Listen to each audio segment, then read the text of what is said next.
close, I whittled them down. Sticking to them by sticking around. The gang online, Iwo Jima got one flag and it's sticking the ground. Setting up shop. Think I got the message. Assalamualaikum warahmatullahi wabarakatuh. Salam sejahtera untuk kita semua. Pagi ini yang cerah ini kita dari Surabaya mau review satu motor. Di antaranya ada tiga motor nih ya. Kita review dulu satu motor Kawasaki Ninja tahun 2003. Kalau kita nyebutnya biasanya ZX CBU 150cc 2 tak warna hijau. Ini dia motornya.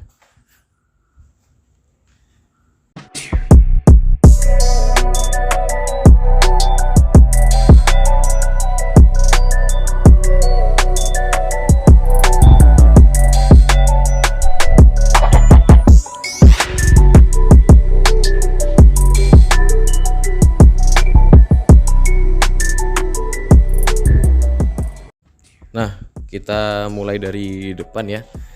Dari depan pertama ya dia pakai kalipernya pakai Brembo 4P yang warna abu-abu, tulisannya warna merah. Untuk piringan rem masih standar. Bawaannya Ninja, cuman ini kayaknya dulu pernah di chrome. Terus untuk velgnya dia pakai RCB.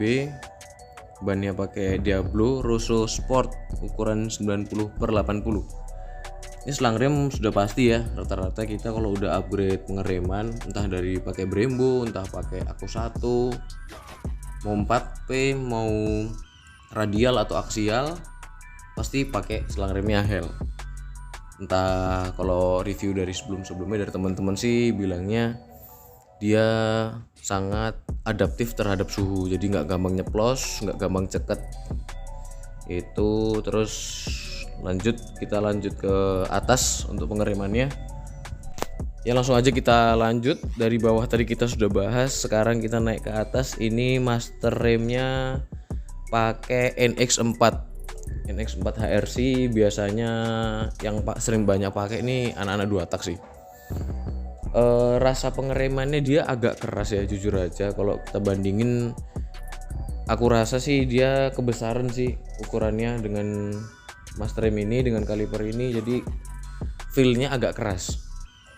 Mirip-mirip kalau kita pakai RCS 19.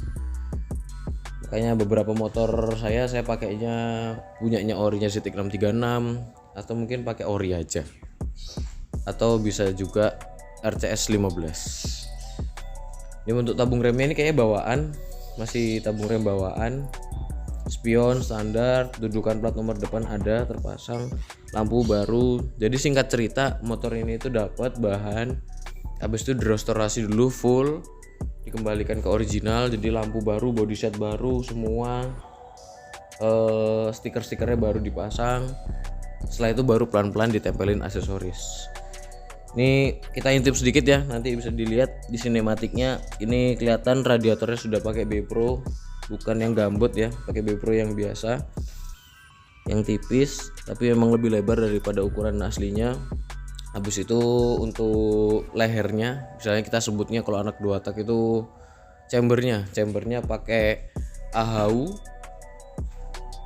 ukuran 39.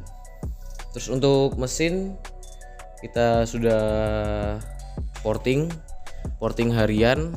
Untuk karbu kita pakai PWK 28. Untuk membrannya pakai V-Force, bentar dicek dulu, lupa. Pakai V-Force 3. Membrannya pakai V-Force 3, nanti di beauty suit ada. Terus lebihnya maaf nih agak berantakan ya. Naik lagi ke atas nih. Untuk koplingnya sudah pakai Aku 1. Biasanya anak-anak itu kan pakai Aku 1 untuk ringankan kopling. Cuman ini karena per koplingnya sudah ganti juga. Per koplingnya pakai per kopling kompetisi. Istilahnya racikan bengkel lah ya. Racikan bengkel. Jadi feelnya tetap kembali lebih keras daripada standarnya. Kalau kampas kopling ini seperti pada umumnya. Kalau Ninja nih orang-orang rata-rata pada pakainya plat kopling atau kampas kopling original karena nggak cepet aus, nggak lengket dia. Kalau kita pakai entah kita nanjak entah kita balap nggak cepet aus, nggak cepet habis. Terus kita hand gripnya ini pakai Harris sebenarnya nggak begitu suka sih saya pakai Haris, cuman supaya beda sama yang lain coba-coba satu-satu, siapa tahu cocok sekalian. Kalau dilihat juga lebih racing kelihatannya. Terus kita ke belakang lagi nih, bisa kita lihat ini udah kita pasangin tabokan ya di karbunya biar kita nggak bingung kalau kita pakai jalan jauh, hujan atau mungkin lagi nyuci, nggak bingung cari kantong plastik buat nyumpel ujungnya. Karena karbunya ukurannya agak besar, jadi kekhawatiran kita make pada saat ngebut terus hujan kesedot air dalam situ lebih besar resikonya. Terus untuk kita ke belakang sedikit, ke atas nih joknya ini jok ori, nggak dibabras, beda sama yang lain ya. Sama kayak ori ini, dia cuman covernya sudah dibungkus pakai MB Tech. Untuk MB Tech-nya yang apa saya juga lupa, bukan lupa sih, nggak tahu. Terus apalagi ya, kita ke bawah dikit, ini knalpotnya sudah pakai, tadi kita udah bahas chambernya pakai AHU, terus silinsernya pakai Aero. Pakai Aero ini banyak yang bilang sih Aero ini cuman gaya doang, karena kalau dibuat balap kurang. Apa karena ngandelin produk lokal ya? Kalau rata-rata orang-orang balap drag pakainya lokal, dia pakainya iTech atau mungkin beberapa merek yang lain. Padahal kalau si Aero ini kalau di knalpot motor 2 tak itu termasuk yang kelasnya sudah middle up. Aero, Taiga atau DBS yang asli ya, bukan DBS negeri seberang ini. Terus kita turun sedikit, ini udah dipermanis, untuk armnya sudah di chrome. Terus sama seperti depan, kaliper belakang sudah menggunakan Brembo 2P. Emang rata-rata di belakang pakai Brembo 2P sih. Banyak teman-teman biasanya dipindah ke bawah nih, cuman ada yang juga bilang riskan kalau ditaruh di bawah, sering resiko lebih mudah berat ke piringan cakram karena lebih banyak debu yang masuk, entah itu debu aspal, debu kasar, apa debu halus. Apalagi teman-teman yang suka kalau di Surabaya ini San Mori aja sampai keluar kota, ke Cangar, ke Batu, ke Malang, itu riskan. Jadi ini masih tetap pakai yang di atas. Bracketnya CNC custom, nggak ada mereknya sih ini, kayak nggak salah NGRT. Terus selang rem sama seperti yang di depan, pakai selang rem Hell yang karbon ya ini ya, yang model karbon. Terus karena ini knalpotnya sudah Cobra dia kita nyebutnya ya, dia agak naik ke atas, jadi footstep belakang nggak bisa dipasang, kita pakai bracket sendiri. Ini kalau nggak salah bracketnya Bipro. Terus ke belakang lain-lain nggak ada, ini standar. Ini sebenarnya pegangan belakangnya, behel belakangnya ini bukan kayak gini ya, seharusnya ini punyanya SE entah 2010 atau 2011 SE. Rata-rata udah ganti ini semua sih. Terus kita lanjut ke sisi kiri, ini kelihatan shockbreakernya ini bukan Ohlin ya, cuman karena Ohlin low budget jadi kita tempelin stiker Ohlin. Aslinya ini Red It, knalpot salah lagi, shockbreaker Red It. Terus kita rebound ulang di salah satu tempat rebound. Nah ini karena kita nggak disponsori, kita nggak sebut ya. Ini tempatnya enak, dia mau nge-rebound, kita beli shockbreakernya 900.000, nge-reboundnya juga 900.000, cuman rasa harga 9 juta, persis kayak Ohlin. Saya udah buktiin karena saya juga pakai Ohlin gitu. Untuk yang shockbreaker belakang ini, shockbreaker depan kita sudah pakai preload di Bipro. Kelebihannya cuman ini aja sih, bisa disetel, sebenarnya nggak begitu signifikan sama estetika.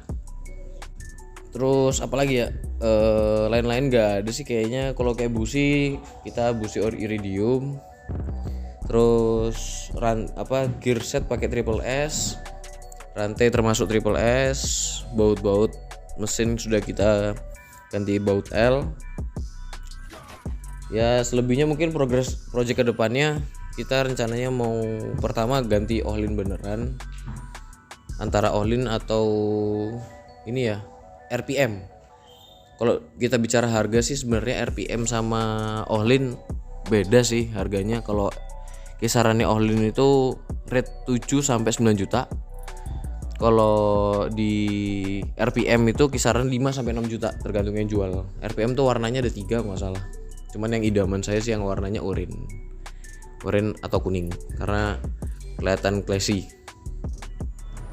Terus untuk yang kita bicara part restorasinya dikit ya, yang udah diganti baru, fuel cap ganti baru original. Jadi kalau kita mau ganti ke merek-merek lain atau Taiga atau Bipro masih ntar dulu, masih bagus barangnya. Terus holder kanan kiri sudah ganti baru. Memang kita mempertahankan karena saya rasa sebenarnya gas spontan kan banyak yang diganti pakai Migura atau pakai merek-merek lain, Domino. Cuman sayang ini masih bagus, tulisannya masih jelas, kelihatan otentik. Udah sih itu aja. Selebihnya mungkin kalau ada yang kurang-kurang kita review di lain waktu. Teman-teman mau kalau memang memungkinkan kita pakai review sambil jalan biar kita tahu tenaganya juga. Terakhir saya pakai sini mantep, tenaganya oke, handlingnya oke. Mungkin karena shock breakernya sudah rebound sama sudah di preload juga. Cuman yang disayangkan adalah mungkin bannya ukurannya kurang besar ya. Next mungkin kita ganti ukuran lebih besar. Speedometer kita ganti Kuso. Ntar belum tahu Kuso yang apa, soalnya saya kurang suka kalau terlalu dipaksakan fittingnya. Mesti kita pelajari dulu, jangan sampai kita beli sampai 2 kali karena harganya nggak murah. Itu aja ya, mungkin nanti untuk penampilannya bisa kita lihat lebih lanjut di beauty shoot. Saya mengakhiri, Agam Suropati. Wassalamualaikum warahmatullahi wabarakatuh. Goodbye.